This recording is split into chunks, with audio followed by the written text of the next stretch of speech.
Let's start from where it all began. Pinterest went on a mass ban spree a couple of weeks back where users reported losing their years-old accounts to suspension without any explanation. Owing to the lack of violation notices or information about why the accounts were being flagged, speculations began across the community blaming AI moderation for false flagging. As if suspension wasn't enough already, a few days later, many started receiving permanent ban emails out of the blue pointing users back to the general community guidelines, yet again offering no concrete reason for the action. While Pinterest left users blindsided and frustrated, those affected didn't give up and continued to appeal, hoping to eventually get their case heard. And that's when things began getting better, as some users reported getting their accounts back.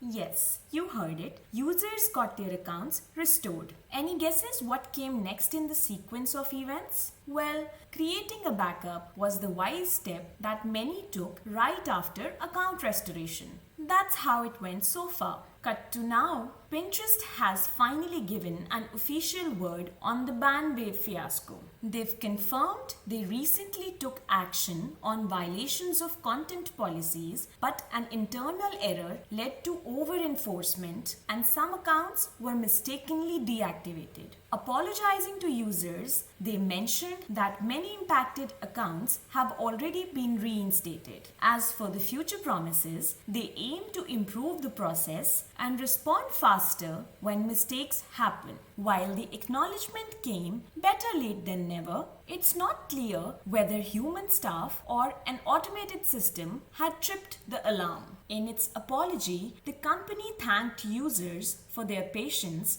as it worked to make things right. It did not give a firm timeline for completing all restorations. With that said, I'm sure the apology and acknowledgement after weeks of silence must have brought in some relief. In case you were also impacted by the ban wave, we hope you get your account restored soon.